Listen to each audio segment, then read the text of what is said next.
Hey, bonjour à tous, c'est Tenezix pour une nouvelle partie d'échecs. Je joue les blancs en National 4 contre un certain Nicolas Perkov, un bulgare, un vieux de la vieille qui n'a pas perdu en club depuis 2022, novembre 2022 il m'a dit. Donc on va essayer de le battre et on va essayer de faire une belle partie. Je commence ma partie par E4. Il répond E6, la française. D4, je prends le centre, je prends toutes les cases. Et là, il me joue un coup que j'ai pas l'habitude de voir, C5. Je pourrais rentrer dans une variante d'avance de la française, mais je la connais pas. Du coup, je décide de jouer cavalier F3, défendre mon pion. Il décide de prendre, je reprends, il joue cavalier F6. Et là, pour défendre, normalement, il m'a dit que le coup c'était cavalier C3 après la partie. Mais je décide de jouer cavalier D3, je défends quand même mon pion et je développe mon fou pour jouer petit roc très vite. Il joue le cavalier là. J'ai le choix de le défendre, mais après il y a le cavalier qui vient vers le centre, etc. Je décide de l'échanger. Il joue des prends, il prend pas vers le centre, mais il garde une structure solide et symétrique. Donc c'est plutôt bien joué de sa part. Je décide de jouer petit roc.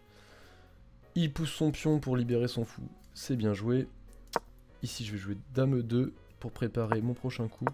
Tour D1, mais une tour en face d'une dame, simplement. Il décide de jouer dame B6. Et il menace quelque chose en jouant dame B6, c'est ici fou G4. Pourquoi il menace fou G4? Parce que j'ai pas F6 car je suis cloué. Enfin, j'ai pas F3 pardon parce que je suis cloué, donc et ça ferait une fourchette en fait. Enfin ça ferait une fourchette, ça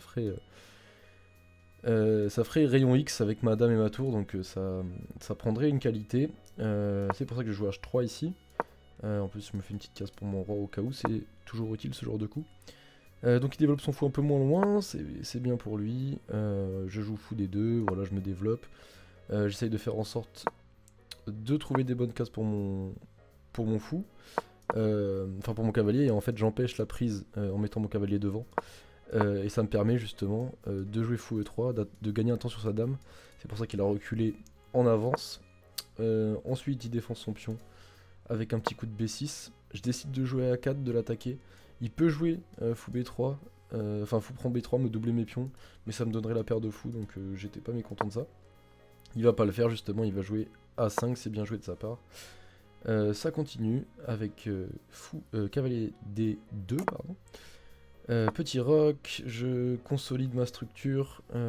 Pourquoi je joue ce coup là? En fait c'est pour venir jouer avec mon cavalier sur les cases qui vont être sympas.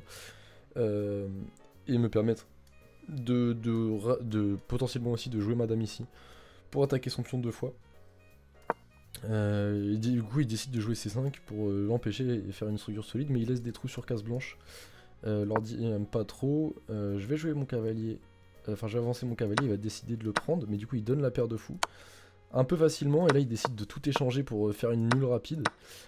C'est un joueur qui aime bien jouer, qui aime bien faire des nuls, donc là il décide de tout échanger, pardon.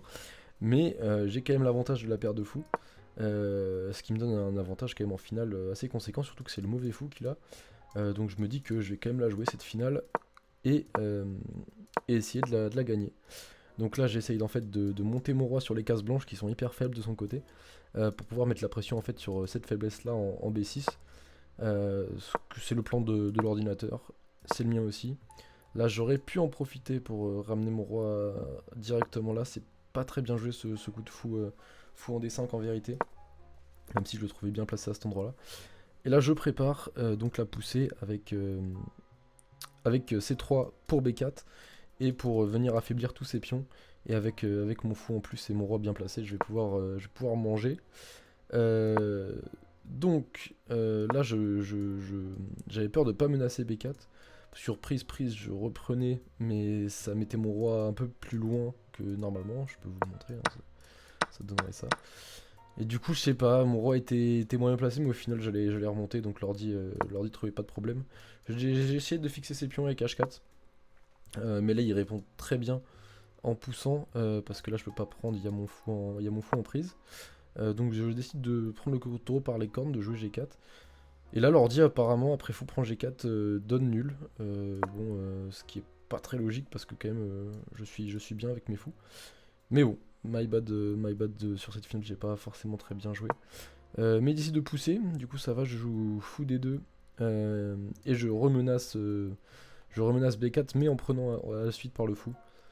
Donc bonne opération pour moi, là il joue G5, il donne le tout pour le tout mais je décide de fermer la position. Peut-être pas le meilleur coup d'ailleurs. Là il décide de jouer cavalier là pour en fait sacrifier, c'est plutôt bien joué de sa part. On va le voir par la suite de la partie. Et aussi il attaque mon fou, hein, donc le recul. Il peut pas sacrifier tout de suite forcément. Et des coups il décide de revenir, mais là bon j'ai le droit au coup B4. Je le joue, je prends son pion, je bouge mon cavalier, pas au meilleur endroit, mais pour en fait jouer C4 et attaquer deux fois son pion. Du coup prise, j'ai un pion de plus. Et là forcément il décide de jouer cavalier prend G4, ce qui était prévu pour ma part, hein, il n'y a pas de prise parce que simplement F3. Et je ne rattrape plus jamais ce pion qui va faire une dame. Mais bon, je suis pas complètement débile, je joue roi B6. Là il revient avec son cavalier, seul coup A5 pour gagner, mais c'est très logique. Il va jouer G4, le meilleur coup pour lui, mais là c'est la course, A6. Et là, cavalier A8. Cavalier A8 menace quelque chose en fait. C'est de venir ici en C7 pour venir défendre la case et sacrifier le cavalier contre le pion. Mais du coup avec un pion G qui va partir faire dame. Et le fou ne peut jamais le rattraper. Donc là il faut jouer un coup de génie, hein, comme Magnus Carlsen en a l'habitude. Et je trouve fou E6. Pourquoi D'ailleurs je vais vous montrer la variante 7 plus simple en fait. Parce que là sur A7 il y a le cavalier là. Et en fait je peux pas faire de dame. Et si là le seul coup que j'ai, bah en vérité c'est de partir avec le fou ou de faire quelque chose d'autre. J'ai aussi le coup fou E6 hein, qui est encore présent parce que sur ça forcément il y a une dame. Et sur roi prend il y a roi prend. Donc ça marchait encore, mais sur un coup n'importe lequel, disons voilà, forcément il va jouer ça, et je ne pourrai jamais enlever son cavalier qui pourra toujours se sacrifier. Et c'est pour ça que c'est perdant. Donc ce coup fou E6 qui est très bien joué, qui donne le fou, mais sur roi prend, il y a A7 et le cavalier ne peut pas revenir défendre parce que je le prends simplement. Donc il va décider de prendre. Il aurait pu aussi jouer son cavalier là et ne pas bouger. Mais dans ce cas là j'aurais pris le pion. Et c'était complètement gagnant pour moi parce qu'il va devoir sacrifier son cavalier. Et j'aurais un fou de plus et je serais complètement gagnant. Donc je joue fou E6. Il décide de prendre. Je joue A7 et là il ne peut pas faire autre chose que mettre son cavalier là. Mais c'est déjà perdant. Parce qu'en fait il y a une dame d'avance et s'il essaye de faire dame... Bon, on voit que j'ai trop d'avance et que je peux simplement, bah déjà, je peux prendre son... Et simplement arrêter le pion et gagner la partie. Donc il a abandonné juste après fou aussi, il a abandonné ici. Et voilà, petite partie gagnée, petite partie que je trouvais sympa avec le coup fou E6. Qui était sympathique, donne le fou. Et une partie assez bien menée au global. J'ai pas très bien géré la finale, mais j'étais quand même content de ma game. Donc voilà, petite partie sympa, mettez un pouce bleu, non je rigole. Et voilà, bisous.